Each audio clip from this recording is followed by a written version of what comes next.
இயேசு ஜீவிக்கிறார். சுவிசேஷ ஊழியம் வழங்கும் ஜீவ வார்த்தைகள்.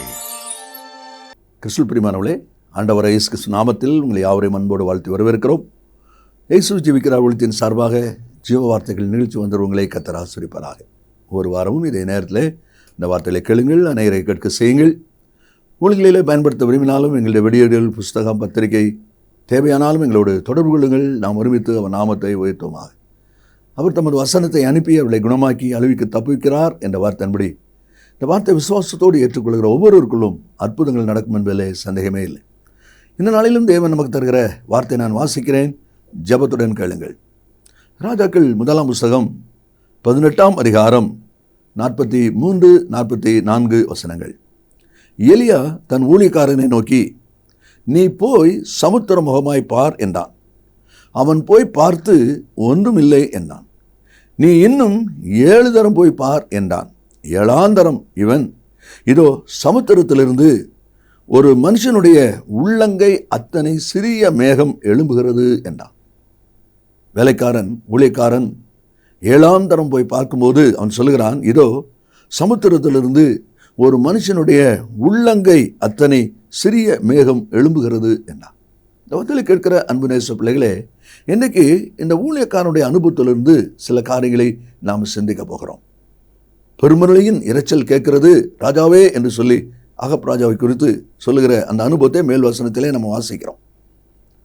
நீர் போஜனம் பண்ணும் ஆயத்தப்படும், பெருமழையின் இரைச்சல் கேட்கிறது. இந்த பெருமழையின் இரைச்சல் கேட்கறது மட்டுமல்ல, அந்த மழை பெய்வதற்கு மேகம், கார் மேகம் வேண்டும். எலியா போய் ஜெபம் பண்ணுகிறான். கர்மேல் பர்வதத்தில் ஏறி ஜெபம் பண்ணுகிறான். ஊழியக்காரனை கூப்பிட்டு போய் சமுத்திர முகமாய் நீ பார் என்று சொல்லி சொல்வதை நாம் அதில் பார்க்கிறோம். இந்த உள்ளங்கை மேகம் என்பது ஆசீர்வாதத்தின் ஆரம்பம். ஒரு நதி போகிறது என்றால் ஒரு ஊற்று இருக்கிறது. அந்த ஊற்றிலிருந்து தான் அந்த நதிகள் சேர்ந்து பல ஊற்றில் நதிகள் சேர்ந்து தண்ணீர் சேர்ந்து நதியாக போகிறது. அதே போல் உள்ளங்கை மேகம் என்பது உன்னுடைய வாழ்க்கை நம்முடைய ஆசீர்வாதத்துக்குரிய ஆரம்பம், ஆரம்பத்தின் ஒரு அடையாளம். யார் ஒருவர் கர்த்தர் தன் வாழ்க்கையில் ஆசீர்வதிக்க செயல்பட ஆரம்பிக்கிறார் என்பதை குறித்த அறிவு, அதை குறித்த புரிதல் யாருடைய வாழ்க்கையில் சரியாக இருக்கிறதோ நிச்சயமாய் பெருமழையின் ஆசீர்வாதம் அவனுடைய வாழ்க்கையில் கிடைக்கும்.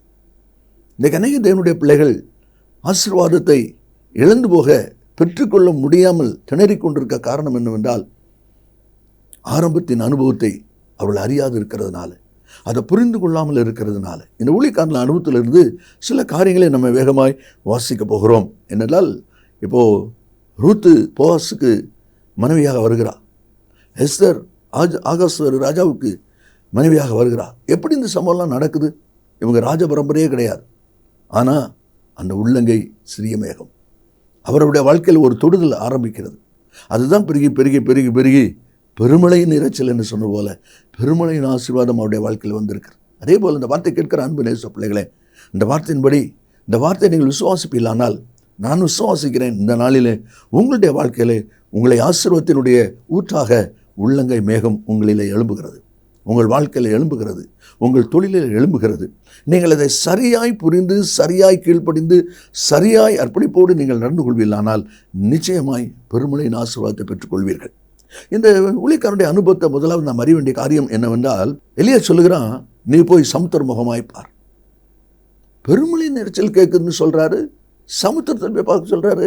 அங்கே என்னதை பார்க்குறது அப்படின்னு சொல்லி அவன் புலம்பவே இல்லை. அவன் குழம்பவே இல்லை, தைரியமாக போய் பார்க்குறான். இது என்ன அனுபவம்? மேகத்தை குறித்த ஒரு அறிவு அவனுக்கு இருக்குது. பெருமழையின் இரைச்சல் வருதுன்னா மழை மேகத்தில் தான் வரும். அப்போ அந்த மேகம் எங்கே இருக்குன்னு வரணும்? கடலில் தான் மேகம் எழும்பணும். இந்த அறிவு அந்த ஊழியக்காரனுக்குள்ளே இருப்பதை நாம் இதில் பார்க்க முடிகிறது. அந்த வசனத்தில் சொல்லப்பட்டிருக்கிறது, 43 வசனத்தில் தன் ஊழியக்காரனை நோக்கி, நீ போய் சமுத்திர முகமாய் பார் என்றான். அவன் போய் பார்த்து ஒன்றுமில்லை என்றான். நீ போய் பாருன்னு சொன்ன உடனே நேராக போய் சமுத்திரத்தில் அவன் பார்க்குறான். அப்போ அவனுக்கு ஒன்றுமே தெரியல, ஒன்றும் இல்லைன்னு வந்து சொல்கிறான் என்பதை நம்மள பார்க்குறோம். இது என்ன அனுபவம்? மேகத்தை குறித்த ஒரு அனுபவம் என்பது யோபின் புஸ்தகத்தில் நீங்கள் வாசிப்பீர்களானால் 37வது அதிகாரம் 11வது வசனத்தில் விதமாய் வாசிக்கிறோம். அவர் நீர்த்துளிகளை மேகத்தில் ஏற்றி மின்னலினால் மேகத்தை சிதற பண்ணுகிறார். பார்த்தீங்களா? மேகம் வரும்பொழுது இடிமின்னல் வர்றதை பார்க்குறோம். அது மேகத்துடைய உரசல் தான் இடிமின்னல், மழை பொழியுது. அந்த மேகம் எங்கிருந்து எழும்புது? கடலில் தான் மேகம் எழும்புது. பார்த்தீங்களா? அதான் அந்த வசனத்தை வாசிக்கிறோம். அவர் நீர்த்துளிகளை மேகத்தில் ஏற்றி மின்னலினால் மேகத்தை சிதற பண்ணுகிறார். 36வது அதிகாரம் 27வது வசனத்தை வாசிப்பீங்கன்னா அதிலே சொல்லப்பட்டிருக்கிறது, அவர் நீர்த்துளிகளை அணு போல ஏற பண்ணுகிறார், அவைகள் மேகத்திலிருந்து மழையாய் சொரிகிறது. அப்போ மேகத்திலிருந்து மழையாக சொரியுதுன்னு சொன்னால் கடல்லேருந்து ஒரு மேகம் எழும்பணும். பார்த்தீங்களா? அதனால தான் இவன் போய் பாருன்னு சொன்ன உடனே கடலில் போய் பார்க்குற ஒரு அனுபவத்தை நாம் அதில் பார்க்குறோம். ரெண்டாவது, இந்த வேலைக்காரனுக்கு, ஊழியக்காரனுக்கு எலியாவுடைய வார்த்தையின்படி ஆயத்தமாக்கப்பட்டிருக்கிற நன்மையை காணக்கூடிய கண்கள் இருக்குது. அவன் முதல்ல போய் பார்க்குறான், அங்கே இல்லை. அதே 43 வசனத்தில் அவன் சொல்கிறான், எலியா சொல்கிறான், நீ இன்னும் 7 தரம் போய் பார். 7 தரம் போய் பாருன்னா ஒரு தடவை பார்க்குறான், இல்லை வந்துடுறான். திரும்ப போய் பார்க்குறான், இல்லை வந்துடுறான். திரும்ப போய் யோசித்து பாருங்கள், 7 தடவை போய் பார்க்குறான். ஒருவேளை நான் இல்லை வாசிக்கும் போது நான் யோசித்து பார்க்குறேன், அங்கே போனவன் கடற்கரையில் ஒரு கிணறுன்னா அப்படி பார்த்துடலாம், அங்கே பார்த்துருப்பான், இங்கே பார்த்துருப்பான், அப்படி பார்த்துருப்பான், இப்படி பார்த்துருப்பான். யோசித்து பாருங்கள். அப்படிப்பட்ட ஒரு பிரயாசம் அந்த ஊழியக்காரனுடைய அனுபவத்தில் இருக்கிறதை பார்க்கிறோம். நன்மையை பார்க்கும்படியான ஒரு கண் அவனுக்கு இருக்கிறது. 1 சாமுவேல் 9:24 சாமுவேல் சவுலை பார்த்து சொல்கிறார், இதோ இது உனக்கென்று வைக்கப்பட்டது, இது உனக்காகவே வைக்கப்பட்டது. என்ன அருமையான வார்த்தை பார்த்தீங்களா? அந்த மேகம் எழும்புகிற ஒரு அனுபவம் உங்களுக்காக. எலியாவுடைய வார்த்தையின்படி அந்த காரியம் செயல்படுகிறதை நாம் அதில் பார்க்கிறோம். மார்க் 11ஆம் அதிகாரம் 2ஆம் வசனத்தில் ஆண்டவர் சீஷரை பார்த்து சொல்கிறார், பக்கத்தில் கிராமத்துக்கு போங்க, ஒருவரும் ஒரு காலும் ஏறியிராத கழுதை குட்டி அங்கே கட்டியிருக்க காண்பீர்கள். போகிறாங்க, கட்டியிருக்கு. அப்போ தான் ஆயத்தமாக்கப்பட்ட நன்மை, அந்த ஆயத்தமாக்கப்பட்ட நன்மையை காணக்கூடிய கண் இந்த ஊழியக்காரனுக்கு இருந்திருக்குது. அதைத்தான் நம்ம இதில் வாசிக்கிறோம். அதனாலே சொல்லப்பட்டிருக்கிறது. திரும்ப போய் 7 தடவை பாருன்னே பார்க்குறான். 7ஆம் தரம் பார்க்கும்போது உள்ளங்கே எத்தனை மேகம் வருகிறது என்று சொல்லி வந்து சொல்வதை நாம் இதில் பார்க்கிறோம். அல்லேலூயா.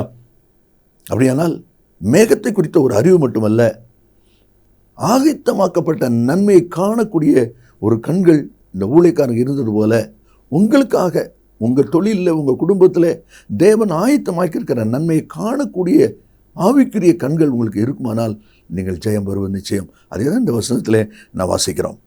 இனி 3வது அனுபவம் என்ன என்று சொல்லி பார்ப்போமானால் 44ஆம் வசனத்தில் 7ஆம் தரம் இவன் இதோ சமுத்திரத்திலிருந்து ஒரு மனுஷனுடைய உள்ளங்கை அத்தனை சிறிய மேகம் எழும்புகிறது என்று சொன்னான் என்று பார்க்கிறோம். அதாவது எலியாவின் வார்த்தையில் இருக்கிற கரிசனை எஜமான் சொல்லியிருக்கிறார், 7 தடவை போய் பாரு.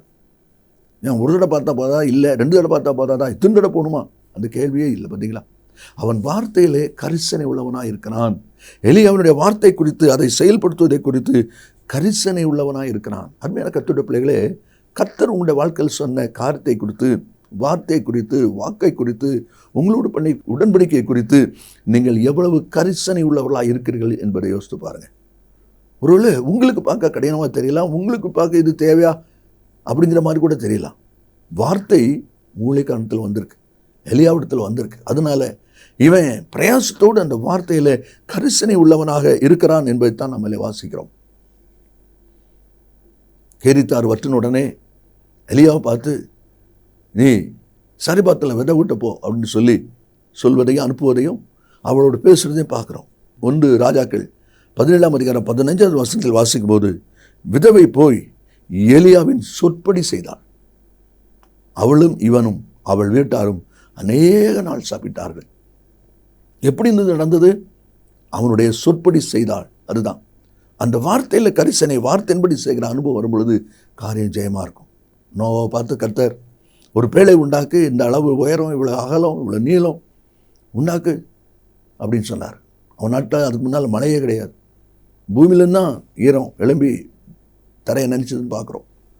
மழை பெய்யும், இவ்வளோ பெரிய கப்பல் எப்படி மிதக்கும்னு யோசித்து தான் அவனுக்கு கட்டியிருக்க மாட்டான். மிதக்கும் என்ன நடக்குது பிரச்சனை இல்லை, கர்த்தர் என்ன கட்ட சொல்லியிருக்கட்டா நான் கட்டுறேன். அதான் அதில் வாசிக்கிறோம். அதிகாரம் 6:22 நோவா அப்படியே செய்தான். ஆண்டுடைய வார்த்தையில், கர்த்தருடைய வார்த்தையில் இருக்கிற கரிசனை இன்னைக்கு தேவன் உங்களுக்கு கொடுத்த வார்த்தையை நிறைவேற்றுகிற விஷயத்தில் நீங்கள் எவ்வளவு கரிசனை உள்ளவர்களாக இருக்கிறீர்கள் என்பதை யோசித்து பாருங்கள். இன்றைக்கி ஆசீர்வாதம் பெருகும்போது, நன்மை பெருகும்போது அநேகருடைய கண்கள் மறைக்கப்பட்டு போகிறது.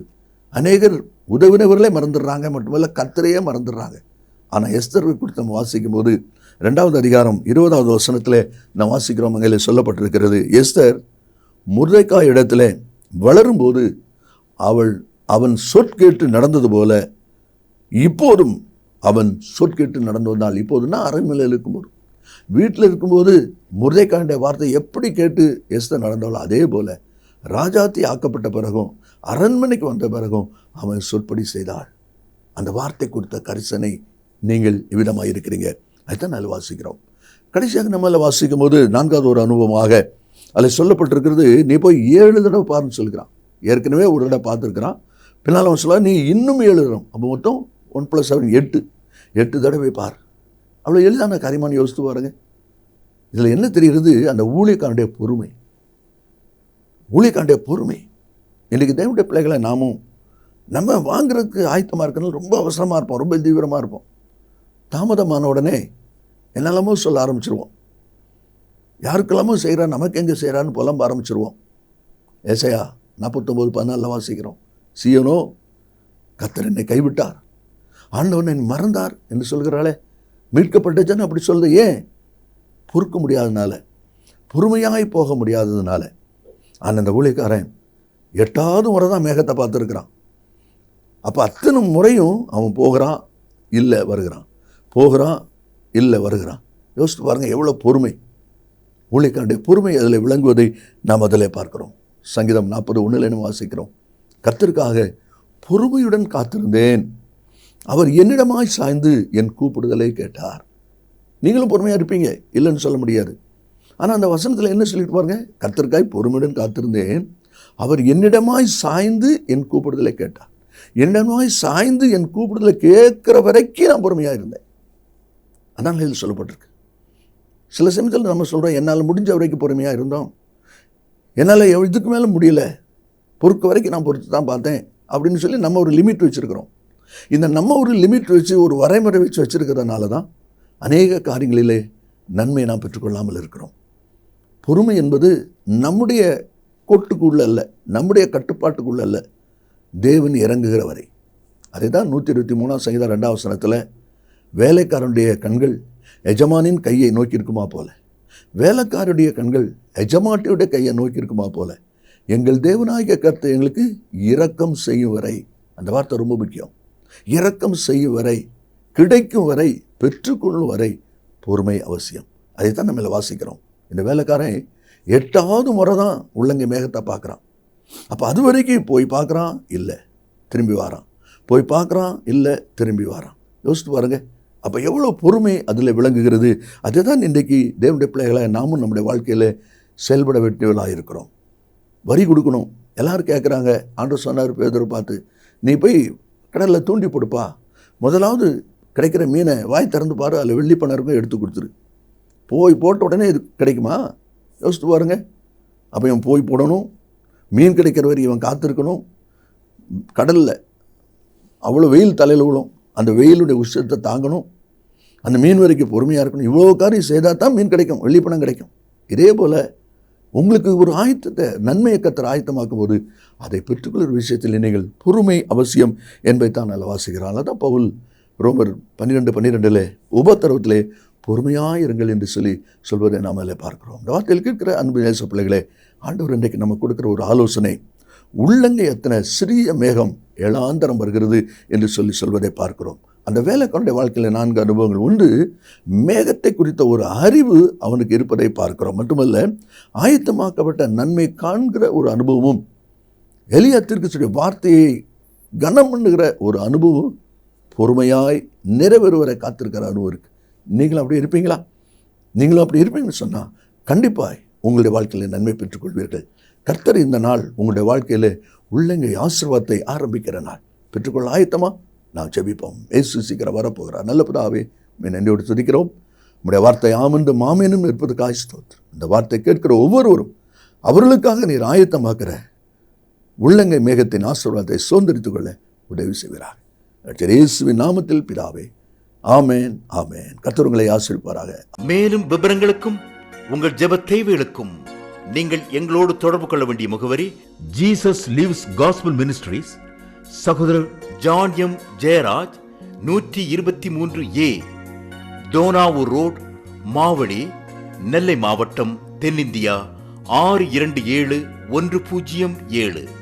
செல்போன் 9443113292.